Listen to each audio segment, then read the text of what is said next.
Welcome into Mock Draft Monday, everybody. I hope you had a great 4th of July weekend and had a lot of time to spend with your families, do some fun stuff, see some fireworks. Today, we've got ourselves a short intro. I've got just one thing that I want to share with you all before we get into today's video. If you haven't done so already, if you're new around here, if this is the first time you're seeing any content from the SFS channel, you got to go down and join the free community Discord while you still can. There's a lot of spots available still. We can get a lot of you in there having an awesome time, and there's going to be stuff that's exclusive and accessible only to members of that Discord group. Right now, I've got a draft guide giveaway going on, so only members that are in there are going to have access to that and have the chance to be winning one of our free draft guide kits with both the ReDraft and the Dynasty collection for the 2021 season. All you got to do is go down there, join that up, and be an active participant. Ask any questions you want. We're going to have access to join subscriber leagues. We've got a Madden tournament going on this summer that's going to be really fun to take advantage of as well once Madden 22 comes out, and a bunch more. So I think that we're going to continue doing weekly draft guide giveaways for members of that Discord chat again. So make sure you're a part of that. It's going to be something really cool to take advantage of this summer and this coming season, because you're going to be able to ask me questions about your lineups and all things fantasy football the entire 2021 year. So do that. Make sure that's done with. Subscribe to the channel if you're new around here, and let's hit that intro and get into our mock draft for this week.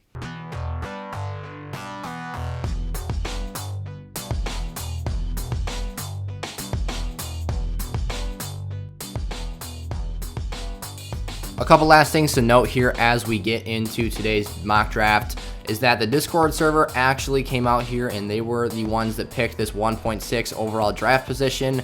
They decided that they haven't seen too many videos out there where people are drafting in the dead center of the board in these 12-team mocks. So I decided to go ahead and do so and give you some insight into how I would like to pick this board. Additionally, I will be starting subscriber mock drafts up next week on July the 12th. I think that video is going to end up being recorded on the 11th, however, on mid to late afternoon on Sunday, and then we'll post that video up right away in the morning. But today's video is coming out a bit later due to the 4th of July weekend and me being a bit busy with family and whatnot, and I actually had to work that day, so I had some stuff going on. But nonetheless, we're getting this video out here today. That's what matters here in this 1.6 overall draft spot. So we'll keep talking here. You got to join up that Discord, man. That's what's going to get you the edge in your fantasy leagues this year. This is kind of a no-brainer pick for me. Somehow, some way, Team 5 decided to take Jonathan Taylor here over an Alvin Kamara. I guess you could make an argument for it, but I think that that's probably not the best pick in their decision here. So we're going to take Alvin Kamara with that 1.6 overall pick here to start things off in our half PPR 12-team league. We've got 3 wide receivers in that starting lineup with 1 flex space where you can put either a running back, tight end, or wide receiver. So here in the second round, this draft is actually already off to a great start for us, just in the fact that we got one of my top 5 running backs for this fantasy season with the 6th overall pick, because someone reached a little bit on a Jonathan Taylor, which, again, you can make an argument for it, but I would disagree with that stance. One more thing to mention here is that, those Discord members are going to be able to have access to these subscriber mock drafts until we begin live streaming them. So we'll be doing offline videos. I'll be recording them, but there won't actually be a live stream, if that makes any sense, at least probably until August. So if you want to get in these videos, mock draft with me, and see yourself featured here on the channel, you got to join that Discord up so that you can join the invite link when I post that, and I'll give you guys some heads up as to when I'll be recording that as well, to make sure you're going to be available for that. But nonetheless here, that's all I'll talk about for now with the Discord. My main point being, I want you guys to join that up and interact with me there on the community. So we've got the choice of Antonio Gibson, Najee Harris, if I wanted to go with a really nice RB2 pairing. We've also got ourselves really nice wide receiver options in DK Metcalf. AJ Brown, I actually just did an ADP battle video with him and Kelvin Ridley, who actually just went the pick before us. So go check that video out if you haven't done so yet. So my pick right now, I'm kind of deciding between DK Metcalf and Najee Harris essentially here, because DK Metcalf gives me that super high upside wide receiver 1 potential. Obviously, he's probably going to finish as a top 12 wideout this year, but he's got that potential to be the wide receiver 1 overall. Him and Russell Wilson, when they're on point, are absolutely cooking. Let Russ cook is a great thing for DK Metcalf. And when we talk about a player like a DK last season who literally was having like 4 to 6 catches per game in most of his performances, he only had a couple of actually double-digit reception performances. He is so crazy efficient, so talented that he doesn't need elite volume to produce. So if he gets that volume watch out. He's going to put up nasty numbers. But looking here at the board, there are some options in the third round. If I were to wait, I wouldn't mind taking a David Montgomery, a Chris Carson, a J.K. Dobbins if they were to fall to me, which I would ultimately hope they did here if I was to wait on a DK. But I think it might be in my best interest to take my guy, Najee Harris, just go out and take the running back here, because if I wait till the third, I feel a lot more comfortable taking a Keenan Allen, a Michael Thomas, and Allen Robinson, who is actually Allen Robinson versus Keenan Allen is going to be my ADP battle for this week, so I'll be breaking down those two wide receivers and their fantasy outlooks for this season, obviously getting you an ultimate answer as to which player I think is the better draft pick, as they're going at virtually the same spot. They're only separated by about a pick and a half, so I think we're going to do it here. We're going to pull the trigger. It's really hard for me to pass on a DK Metcalf because I love the upside. The potential and the safety is there, but between him and Antonio Gibson and the running back drop-off, I think I have to take advantage of it here. I've been getting more and more high on Najee Harris in the past weeks here, as I think more and more about the volume opportunities that are going to be there. I talk about, that Pittsburgh line might start the year off pretty shaky, but I think that by the end of the season, it's going to be a really strong group, and they're going to have a lot of things going for them. So it's obviously not the strength of their football team right now, but when you talk about a player like Najee Harris, who has a really, really good chance to be a 20-plus touch per game player as long as he's healthy in that offense, while being used as the predominant goal line back as well as the receiving threat out of that backfield, there's just too many things that I think outweigh the negatives that entice me to pick him here. Antonio Gibson's another pick I love, and I probably would have actually went with him over Metcalf still, even if Harris wasn't there on the board. So just kind of, giving you some insight into what my thoughts are here with every pick.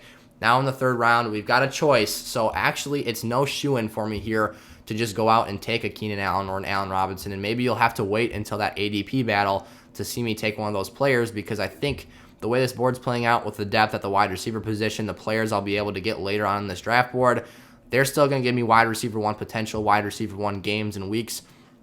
I think I might be better off here just investing into another running back and seeing if I can't just get myself a hold of 3 RB1s. I mean, Najee Harris, Alvin Kamara, I think we can all agree that Kamara is basically a certified RB1 at this point in his career. Najee Harris certainly has top 12 upside, and if you talk about a player like a J.K. Dobbins, with that explosiveness, that electrifying play style in the open field, talking about that Ravens run-first offense, there's another chance there that I could hit on 3 RB1s. It's very unlikely that all 3 of them hit, but honestly, all the more incentive to take another one here with that high upside, that high ceiling, that could potentially be a league-winning player for us if they end up turning out and being the player that we hope they can be. So I don't typically like to take 3 running backs right off the board. I like to take wide receiver and, assert myself as having a really safe floor as well as a really great ceiling and some upside as well. But then you talk about a Darren Waller here at the, he's supposed to go to the 30th overall pick, which right now, what are we at, 24-7? This would be the 30th overall pick in the draft board. So right at his ADP, I think that Darren Waller is my tight end too. I've talked about that in my Friday Fades list, where I actually talked about, I think George Kittle's being a bit overdrafted when we talk about the touchdown volume and the track record he has, or a lack of track record that he has of scoring in the red zone. Then you talk about a player like Darren Waller, who's virtually the only proven threat on his team offensively outside of a John Brown, who's frequently dealing with hamstring injuries and ankle bugs and whatever. He's always got something, it seems, that's dinged up with him. He's a very solid player when he's out there and healthy, and we've seen some really nice fantasy seasons from him, but Darren Waller is far and away the best offensive threat in that team, so that's another pick I think could be really nice to get us ahead of the positional group by a big margin here. So I don't actually think I've picked Darren Waller yet on the channel. It would be an interesting draft choice. I'm just trying to think here a couple rounds down the road, if I were to take Darren Waller at this spot, what my team would be looking like. So if we went tight end here, I would most likely want to come back. The running back group would probably be pretty thin, so I don't know if I'd end up taking a running back in the 4th round, so I'd probably end up going receiver in the 4th or 5th round. There's still some great options at that spot.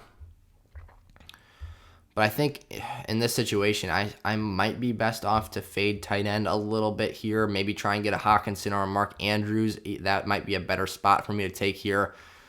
But I think that the upside is there where picking a Darren Waller might be worth my time here.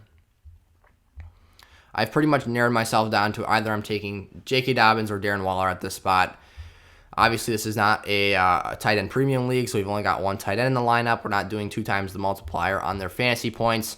But still, you talk about Darren Waller putting up pretty close to, I mean, he was the closest thing last season to Travis Kelce. And while he was still not even in the territory of Travis Kelce because he's that much better than everyone else at the position, I think Waller's the pick here for me. Just based off the simple fact that you talk about a Nelson Agholor leaving that Raiders football team. He was their best wide receiver on the field last season. He's out of there. Darren Waller already saw nearly 150 targets last season with Agholor on the field, who wasn't a volume monster by any means. He was more of an efficient play, a deep threat. But still, I think that the opportunity is there for him and Derek Carr to be really the only things going for them in that passing game. Henry Ruggs is going to have to take a major step forward in his route running abilities if he's going to come out there and command the target share that we all hope he can do. So I think it's a pretty nice thing here, picking at the 1.6 overall pick. If you talk about, I had my draft strategy video come out probably 3 weeks ago now, where I talked about, I pretty much segmented the board up and talked about what I would do at every spot on the board. I talked about the beginning of the draft board is pretty much running back overload, where you got to just load up on the top running back talent available because there's a lot of picks in between each of your selections, and if you don't make the right ones at running back, the value is going to fall off the table very quickly. And we see that 1.1 overall team kind of got snagged there. Clyde Edwards-Helaire in the top of the third round. I don't think that's a great pick at all, and I think that they ended up actually getting pretty swindled there by the draft board. You talk about the 11th and 12th teams. They went really RB heavy. 6 running backs taken between those two teams already, actually 7 here in the 4th round with Chris Carson falling there. That's a situation where I think that, or I talk about the middle of the pack teams where I'm at right now on the draft board being kind of the find the value teams, find the players that dropped to you and fell on the board. That's kind of my draft strategy here, is just to capitalize on the best player available. Those players did that more so on the back of the board than I have been able to, or at least the teams around me have been able to. So a lot of interesting stuff going on in this draft board that I don't think typically plays out. So it's nice to see that we have a change up of the way things are falling here. And again, next week, it's going to be completely unpredictable when we're not using ADP. We're using real life players that are going to be drafting each spot on this board. So a lot of fun stuff to look forward to here. Chris Godwin is the best wide receiver available, but I still think I like an Amari Cooper better just because the amount of times that the Cowboys are going to be passing that ball on a per game basis. If we want to look at running back one more time here, I'm not a huge Kareem Hunt fan, so I'm not going to be overly willing to go out there and try and draft him up. Myles Gaskin's okay. I think he's got some nice upside, but the risk is certainly there. Not a fan of Malcolm Brown, going to be a vulture on that goal line, taking away opportunities for him in that area of the field. Travis Etienne, I don't love the expected usage they have for him. Chase Edmonds, I think, is a really sneaky PPR play. This obviously being a half PPR league, but you talk about James Conner, a bigger bodied back coming into town there. I wouldn't be shocked whatsoever to see him actually become the goal line back there because Chase Edmonds saw virtually no opportunity in that area of the field last year. I'm really liking some of the wide receiver options, however, at this point still. Robert Woods, but right now, if I'm being honest, just to, again, give you some insight into my thoughts here, this pick is between Amari Cooper and Robert Woods for me. Obviously, Amari Cooper is in a higher volume passing offense, but I love the balance and the dynamic opportunity that Robert Woods presents, and I think that Rams offense is really going to take a step forward with Stafford under the center this year. So, Woods, he's always been a really safe floor play. He's always put up borderline wide receiver 1 numbers, but I think the upside is here with Amari Cooper, so that's going to be my draft selection here. Him and Dak Prescott have had a special connection since day one with the Cowboys offense. And again, Mike McCarthy, he loves to run 4 verts. He loves to push the ball down the field. Amari Cooper is one of the most talented wide receivers in the National Football League. I'm not going to say he's the best, but he's certainly got a lot of abilities for running deep routes, and he's very, very clean with his footwork. I think that just from an overall talent perspective, you feel really good about an Amari Cooper, and then you add in that situation, while it might be a bit crowded with a CeeDee Lamb, a Michael Gallup there, a Zeke getting his touches, he's still going to see his opportunities, and as long as Dak Prescott's there on the field, that's going to be a very productive fantasy situation. So here again, we've got 3 starting wide receiver spots to fill in our lineup. I'm feeling really great about the wide receivers available on the board for me at this pick. In particular, I absolutely love the idea of a Deontay Johnson or a Brandon Ayuk here. Adam Thielen's a player I'm fading off my board. He's actually going to be featured in my Friday Fades episode for this week, so stay tuned for that. I've got also a running back that I'm currently fading right now because ADP is adjusted And I'm actually a bit concerned about one of these players who's going incredibly high on draft boards now, that I think is nice at where he was going, but I think the hype has kind of surpassed the point where the value is no longer worth it or present for him. So Deontay Johnson, though, PPR monster, got a lot of receptions, a lot of targets, last year. He actually led the league for the majority of the season in that category, so that was pretty impressive for him. Lockett, super high upside. The floor isn't necessarily there, but pretty much Deontay Johnson and Brandon Ayuk are the picks I really like. Ayuk finished the season on a crazy good pace last year. One of the safest picks, or one of the safest plays in lineups for like the last 6 or 7 weeks last season. And then if you talk about, excuse me, sorry, just a second. And then if you talk about the upside he had as well, his touchdown count at the back stretch of the season. Let's see if they have a game log here for him last year. I mean, I don't remember how many games in a row it was that he scored touchdowns at the end of the season. Let's see, 1, 2, 3, 4, 5 touchdowns in the last like half of the season or so. And then he actually had some rush touchdowns as well. So Brandon Ayuk was certainly a very valuable piece to fantasy lineups at the end of the year. Right now, I think both of these players have really safe floors, so what I'm trying to assess right now is whether or not I like the ceiling of a Deontay Johnson better or a Brandon Ayuk, and I think that ultimately the pick is Ayuk for me, for the simple fact that Deontay Johnson has 2 other targets in his offense that get a significant amount of the work share. Chase Claypool, I severely dislike Juju Smith-Schuster and in fantasy football as well, but he's getting 100-plus targets in that offense as well. And then you talk about Big Ben, the struggles he had with his arm last season. There's just a couple more things I dislike about the situation in Pittsburgh than in San Francisco. And whether Jimmy G or Trey Lance is the quarterback, I still feel really great about Ayuk's usage because while Deebo Samuel, while George Kittle are coming back to that team, there's still a lot of creativity in that play calling. Kyle Shanahan is going to get his guys involved. And Ayuk is one of those dynamic players that runs those jet sweeps, those end arounds, those reverses, and gets a lot of opportunities to do some significant damage as a rushing threat in that offense as well, which I'd love to see. So, again here, another great crop of wide receivers to work with at this sixth round pick here. Jamar Chase, notably, I think he's going to be a really, really great redraft pick as well as obviously an awesome dynasty pick.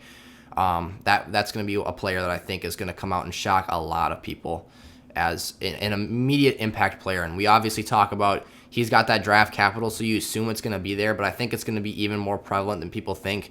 Just think back to how good T. Higgins was, who just went 2 picks prior in his rookie season as a second-round draft pick from the Bengals, and you talk about the bad quarterback play, that he had to deal with while Joe Burrow was injured. Jamar Chase is going to walk on that field and be electric. He had 98 or 99 combined touchdowns with Joe Burrow in his time at LSU. So not just Jamar Chase. That's combined between the two of them, Joe Burrow and Jamar Chase. That's how many TDs they scored. So nearly 100 in college together. They aren't obviously going to do that in one season. That'd be ridiculous. But, maybe we look back five years down the road and Jamar Chase and Joe Burrow have become a legendary combination there in Cincinnati. So that's something I love to see here. For some reason, there's like a glitch going on right now with my draft board. We've got a significant gap here between Raheem Mostert and Javonte Williams, who actually is a player. As much as I want to take Jamar Chase here, I need to take at least one more running back before I get too excited about capitalizing. Trey Sermon's a player that I could take here as a super nice piece. I'm not overly high on Raheem Mostert this year just for the simple fact that I think that eventually Trey Sermon, who I just talked about, will surpass him and take a hold of that offensive workload.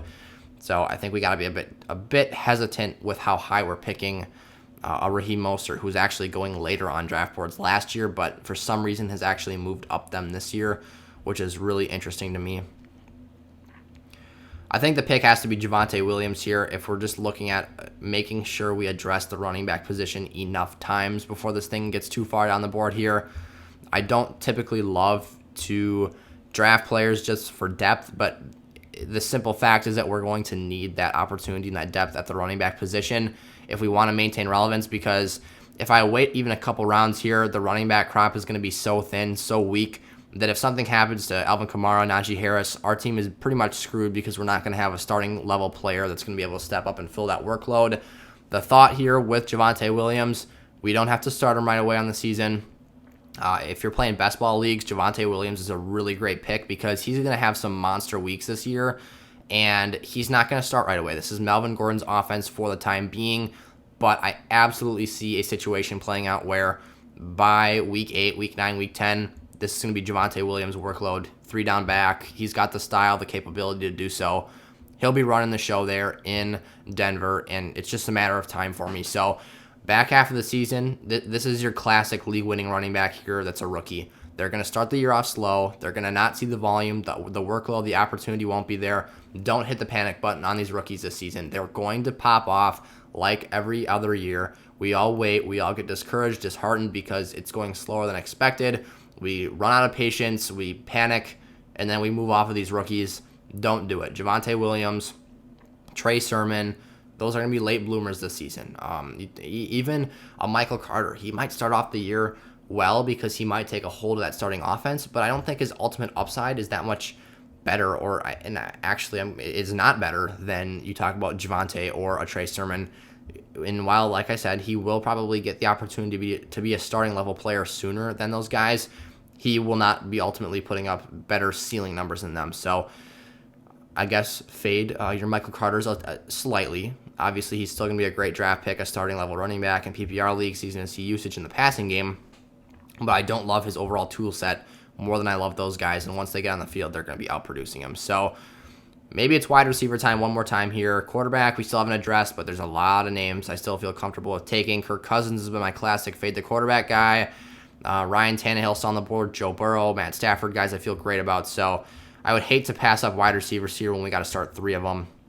We're already golden at tight end, so I'm not going to worry about that for the rest of this draft. We just hit the draft button on running back. I'm just going to make sure one more time that I don't want to draft one here. And there you see it, Michael Carter and Trey Sermon going right after each other in ADP at the running back spot. I do think I'm going to take a receiver here. Robbie Anderson, really sneaky pick. Deebo Samuel has a sleeper potential as well. Devontae Smith is a player that I love as a rookie here that could step forward and take over that wide receiver 1 work share in that Philly offense from day one if he is good enough to do so and obviously translate. Robbie does have some target competition. DJ Moore, I would say, is a better talent than him. Obviously, they just drafted Terrace Marshall, who's going to come in and do some work there. But I think I'm going to take Devontae Smith, just another upside play here. I'm not too worried about getting floor players right now just because I've addressed that spot, and I feel really good about my top 2 wideouts. I can come back here and get a veteran receiver in the late rounds of this draft, and if Devontae Smith doesn't hit right away, I'll have some assurance. I'll have some insurance, rather, that I will have a player who can start at that spot for me in the time being. So, I mean, you look at this here, Will Fuller. This is a player that is proven, obviously suspended for, I think, 4 games to start the season out. And while you're going to be missing his production during that time frame, when he comes out there and starts playing, it's going to be a great situation and something you want to take advantage of here. So, Hurts, another quarterback I love on the board right now. Don't love him as a passer, but those legs is what the real value is with him here on these draft boards. Obviously, for fantasy purposes, when you look at his rushing numbers last season, very encouraging sign to see for him. Hopefully, he can turn it around and become an effective passer on a game-to-game basis and be a player we can all depend on.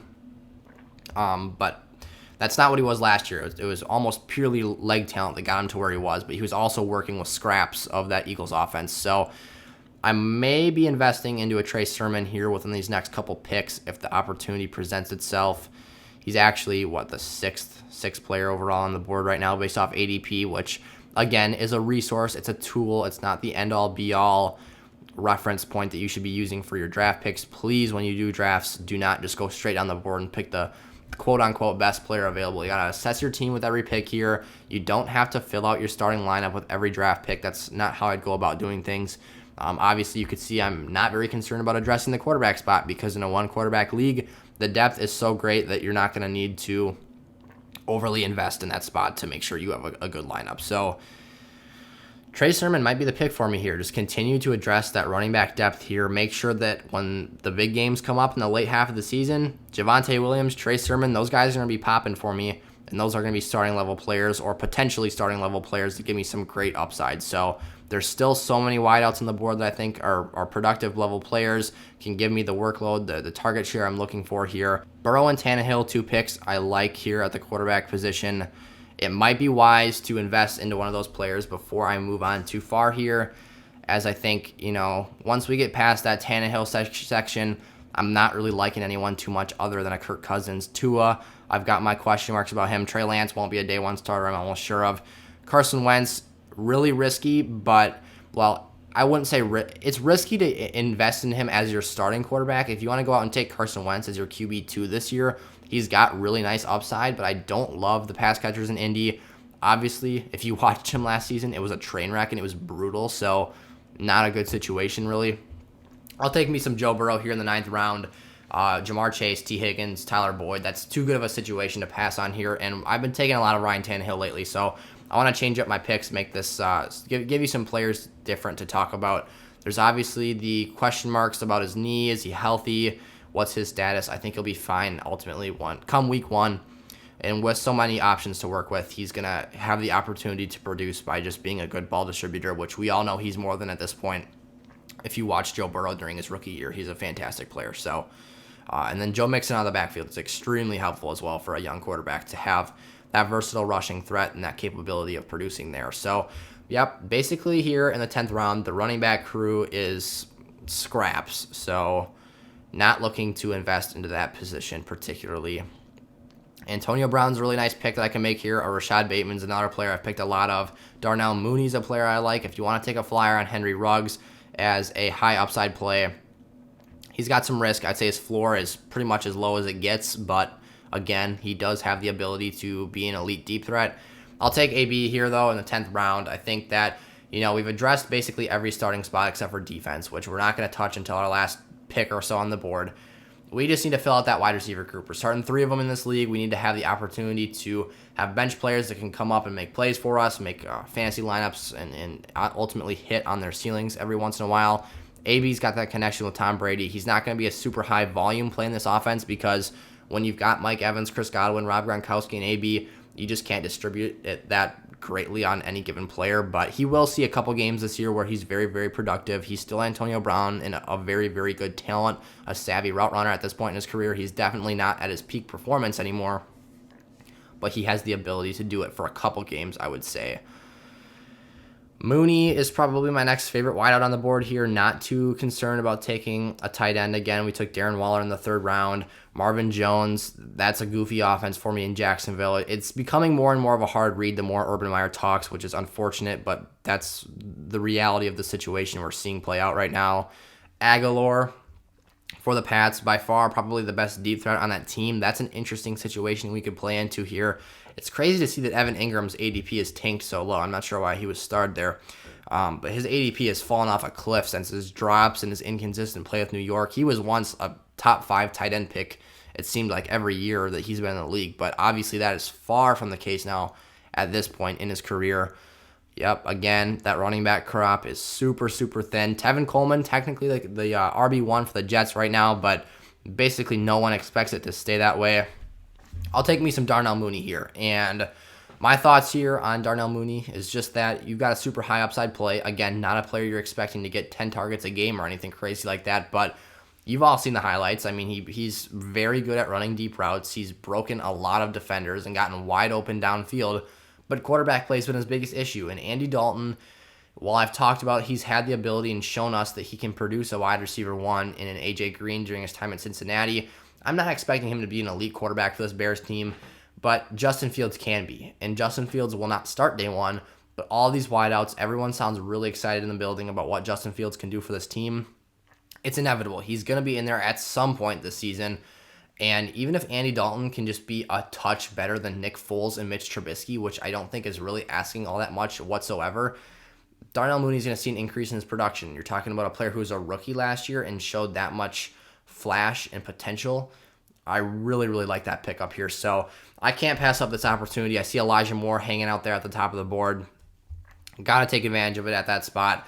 Elijah Moore has been super hyped up in camp this year, talked about as one of the best players in the Jets offense already. Obviously, they don't really have too much proven talent to work with there. That sucks. Russell Gage is a player I really, really like here in the late rounds of this draft that just went off the board. But the Jets need someone to throw the ball to. And you talk about Zach Wilson coming in as a young quarterback who can get outside the pocket, play make down the field.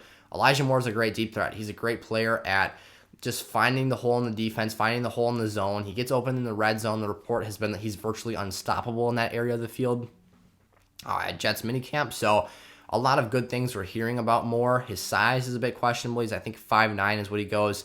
But I loved him in the pre-draft process. I think Zach Wilson got a really, really good player to work with here in the early stages of his career. Just taking a peek at quarterback one more time. Not loving the opportunity here. Trey Lance, I think it's weird that he's going so highly over a Zach Wilson even in redraft when you consider the fact that he's probably not going to start for a few weeks at bare minimum, and Zach Wilson's going to have to come in and start day one. That's an interesting way the board is playing out for me. J.D. McKissic has some standalone value as a receiving threat in that Washington football team offense, but I'm still not super excited about seeing him here in the 13th round. Like, it's not something that makes me feel, oh, it's a must-draft pick right there. Wide receiver, we've gotten more and more deep, but I guess I could go with the J.D. McKissic or a Tevin Coleman, just as, they have some standalone value. They're definitely not elite draft picks here, but there is opportunity there. I've hit the draft button so many times in the last couple rounds here on the wideout spot that I'm not feeling too pressured to take another one here. Like I said, I don't love the quarterbacks available. Daniel Jones, he's a fine ball distributor. He's got some standalone value as a rushing threat. Ryan Fitzpatrick, he's your boom-bust player. We don't know about Jameis Winston or Taysom Hill quite yet. Cam Newton's probably going to be a first half of the year starter. If he stinks things up, though, Mac Jones is coming in. We're getting to that spot in the draft that the board's getting pretty thin here. So we gotta make some spotty picks here and there. Just kind of project some upside, find some standalone value, figure out what our team needs. I would say at this spot with only 4 running backs, and I would say only 2 of them are first half of the year starters, it's probably important that we take a J.D. McKissic or Tevin Coleman while they're here and the opportunity is there on the board for us. Half PPR league, I think Tevin Coleman might get a start or 2, but depending on the way the preseason goes and the way the camp is talking about Michael Carter right now, I think that it's being blown out of proportion. I think that we're overhyping him and overvaluing him based off of what his actual real-life projection and scoring is going to be. But at the moment, we do have Tevin Coleman as the RB1 in that depth chart. I think the safer pick here, though, is J.D. McKissic because although Antonio Gibson will be there and he's going to be the starter, we know that. We saw how many targets J.D. McKissic got last season, and I don't remember the number quite off the top of my head, but for top 30 running backs, he was right up there in like the top 6, 7, or 8 players at the running back spot. So if he's getting, he was lining up in the slot. He wasn't really playing running back, to be honest. He was literally being used as a receiver, and that receiving core is not nearly as bad as it was last season, so he's probably not going to see quite as much volume, but he'll still be sprinkled in. He'll still be involved. So if I need an RB2 stream for 1 week while I'm waiting for a Trey Sermon or a Javonte to break out, you don't feel great about it, but you feel better about it than you would starting one of those rookies when they're definitely not a predominant role in that offense. So conservative pick there, not really much upside, but it's a bit of a security blanket play that I think will potentially play or pay off 1 or 2 weeks in a season if we get in a pickle where we need a running back starter really bad. So the pick here, we're looking back at wide receivers. Running backs is just bare of any talent anywhere. Ramondre Stevenson might be a nice late round flyer as we get close to the end of the draft here. Actually, wow, that came up quickly here. We've only got 16 rounds in this draft. So we're going to have to pick him within one of our next 2 picks here. But I'll take an Amon-Ra St. Brown. This is another flyer pick. You talk about the Lions only have a handful of players at the receiver spot who have ever started an NFL game before in their career. So a lot of uncertainty, and there's a lot of players at that spot for the team that literally have no track record and no reason to think that they're going to get a work share. I think that Quintez Cephas is probably the best opportunity to finish as the receiver 1 in that offense this year. I don't believe in Rashad Perryman whatsoever. He's had stretches and stints, but that's also been when there's other players on the board who are significantly more talented. Like his most productive time was with the Buccaneers when teams were trying to guard Chris Godwin and Mike Evans, and he pops free because you can't give attention to him. When the receiver lining up opposite of you outside is Tyrell Williams, you're just going to get your standard coverage. If he draws the number 1 corner for the other team, cancel him off. Just cross his name out. He's not putting up no production. So Amon-Ra St. Brown, though, the rookie draft pick out of USC, again, reported to be a standout in rookie camp. He's a player that he's kind of got that Robert Woods play style type game centered around him. I think that he's certainly not a super high upside play, but if he does take over a very prominent starting role in this team and become a very active piece of that offensive threat, he could be a safe floor play and he could have some value in that sense. So when you're talking about what is he like our wide receiver 7 for this team? Yeah, you're not talking about too big of a risk there. So he in fact is the wide receiver 7 that we've drafted. So there he is, Rashad Perriman. Speak of the devil, he's come out and shown his face here to us on the draft board. So I got basically one more pick here to make before we have to go defense.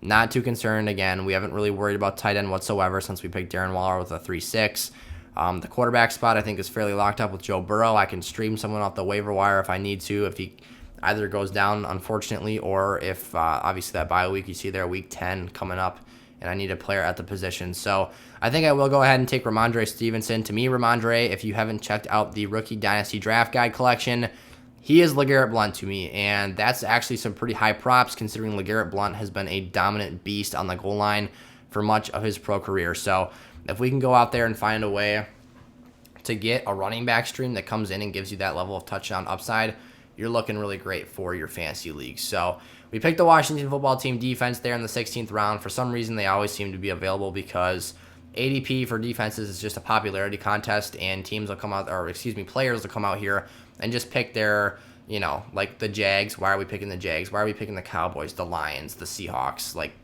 come on, guys. The Titans. This is ADP reflecting how others are drafting on their boards. So, when the Raiders are the first defense to go off the board, that's some goofy stuff, and it fluctuates every video here that I do.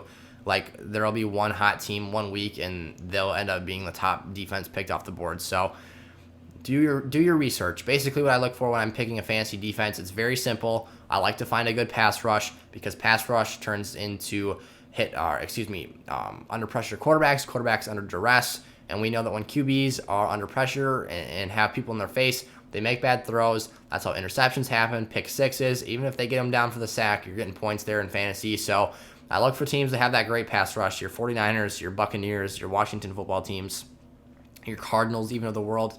That might be a sleeper pick for defenses there if you want some defensive analysis from me. You talk about some Chandler Jones, J.J. Watt getting after the quarterback there. They had a lot of sacks last season.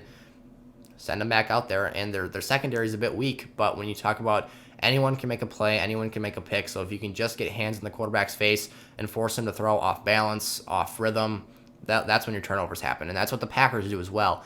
And I don't love the Packers because they give up a lot of empty calorie yards in the late games, or the late second half, fourth quarter of football games, and they give up some garbage time yardage. But Preston Smith, Zadarius Smith, Rashawn Gary, those are guys that get after the QB, and that's how the turnovers happened in that 2019 season and helped us get a really great production out of them for most of the season. Your Colts, you've got DeForest Buckner up front, and that defense doesn't really surrender a lot of yards every play. So just some defensive names I'm tossing out there, but yeah, that'll do it for today's video. That'll do it for this week's episode of Mock Draft Monday here on the SFS channel. Remember, if you want to be a part of next week's video, you got to join up that Discord. You'll also be eligible for those weekly giveaways of our draft guide collection here, just because we want you guys to be involved, interactive with us, and get yourself all of the answers and all of the analysis you need for your 2021 fantasy football season. So thank you so much for tuning into today's video. Make sure to subscribe if you're new around here to the channel, and I'll see you next time. Peace out.